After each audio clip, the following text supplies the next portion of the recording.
Well, from the Syrian missile strikes launched in retaliation for that suspected chemical attack by Bashar al-Assad's forces, to the direct, blunt talk about North Korea and dispatching the aircraft carrier Carl Vinson battle group to the waters off the Korean peninsula, a looming reminder to Kim Jong-un.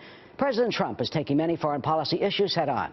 So what will be the impact of this on the world stage? And more importantly, will these actions lead to an end to the civil war in Syria and North Korea's growing nuclear and ballistic missile threat? James Kirchick joins us now. He's a fellow at the Foreign Policy Initiative, correspondent at the Daily Beast, and author of the new book, The End of Europe, Dictators, Demagogues, and the Coming Dark Age. James, good to see you. Thank you. How does America push back, and the West, to what you say is the dark age of the demagogues, the dictatorships, like Assad and like Kim Jong-un? Has the president now, with these strikes and these military moves, do you think he's laid down a new marker? I think on the military aspect, he's moving in the right direction. But there's two parts. I think we need values backed by military force. And so he's absolutely right to be doing what he did in Syria.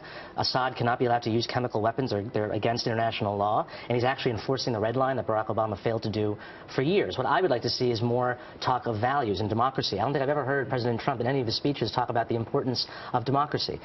His critical comments about NATO and the European Union, these are important institutions that have helped the West be so successful since the end of World War II. And I would like to see more support for these, and support for the values that underlie them. As we look at the First Lady and the President Andrews coming back from Mar-a-Lago at Air Force One, as you saw the family from their Easter vacation, the Easter holiday. What you're saying, James, then is, besides the actions that he's taken, you'd like to see maybe an Oval Office speech or something that would elucidate and articulate a broader, greater vision? We need some more consistency. I mean, if you look at it in Syria, what he's done, what President Trump has done in Syria is so contradictory to everything that he was saying for years, that he didn't want to go into Syria, that we were actually going to maybe partner with Assad and Russia to fight ISIS, and now all of a sudden we've attacked Assad. And I think that's the right strategy, but it needs to be a strategy. It can't just be one-off missile strike with 59 Tomahawk missiles. There needs to be a longer, sustained effort to put military pressure on the regime so that we have some leverage in Syria. The problem is that we've been sitting on the sidelines complaining in Syria for so long, while the Russians went in, the Iranians went in, Hezbollah is there, and the United States didn't have any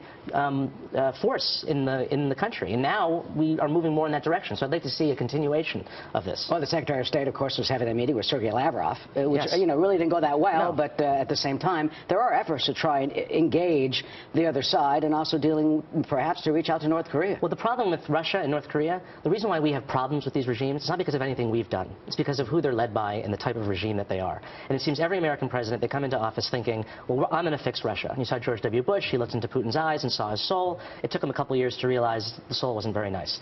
Then you had Barack Obama with the reset, and that didn't go very well. And President Trump came in saying, well, we're going to be great friends with Russia, and Putin's a great guy. And it seems that the learning curve is a little steep for him, but I'm glad that they're finally realizing that, Putin is not a friend of the United States, and he never will be. Well, you talk about what they see when they first come in. Let me read you what William Perry, the Bill Clinton Defense Secretary, wrote in Political about all this and about negotiations and trying to engage some of these other regimes. He wrote, quote, during negotiations with the last two administrations, North Korea's leaders were convinced with good reason that the threat of U.S. and North Korean military action was empty, and accordingly they discounted it. But it is likely that the recent military actions taken by the Trump administration, from the Tomahawk missile strike in Syria to the deployment of an aircraft carrier group to the Korean peninsula, have changed their calculus. Kim Jong-un must now believe that there is a real possibility that the U.S. is prepared to use military force and must tailor his actions accordingly. That works if Kim Jong-un is scared. Yeah. It does not if that has him launch a potential attack against our forces in South Korea or Seoul. It's like what Ronald Reagan said, peace through strength.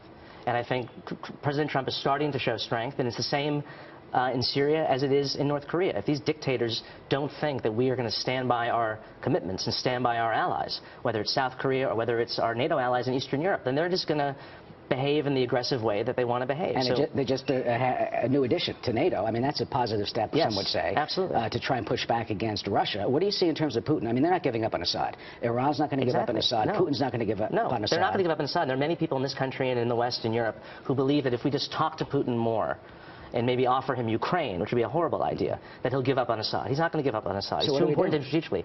More military strikes against the Syrian regime to show that we mean business, absolutely. And more strikes, even if he does not have chemical attacks? He's killed hundreds of thousands of people with non-chemical weapons. And I understand that there is a special category that we reserve for chemical weapons, but he's only killed a couple thousand people with chemical weapons. Far more Syrians have died through just regular conventional bombs. It has been beyond horrendous. 500,000 people killed, 14 million refugees and people displaced. But some would say, look, escalating that would just infuriate Moscow and make the region worse. I think the Russians, we could afford the Russians being a little more infuriated. How about the radical Islamic terrorists who then could launch attacks? ISIS, the reason ISIS exists, ISIS is a reaction to Assad in the ongoing civil war in that country, and the fact that so many Sunnis have felt abandoned that unfortunately many of them see ISIS as their only protector. So you're not going to get rid of ISIS until you get rid of Assad. That's a precondition for getting rid of ISIS. So how do you think this will play out? Basically in Syria, what do you think will happen? Assad will stay?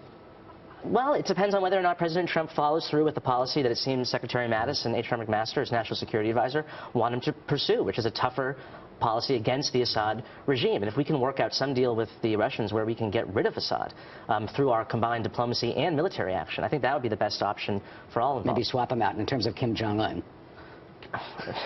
All you have to do is roll your eyes. This is probably the hardest geopolitical problem we have is North Korea. And I don't have the solution to it, but... Yep, it is eye-rolling, as you just did. That says it all. James Kerchak, thank you. Thank you for coming in. Thanks. Thank you for your analysis. Thank you. Of course.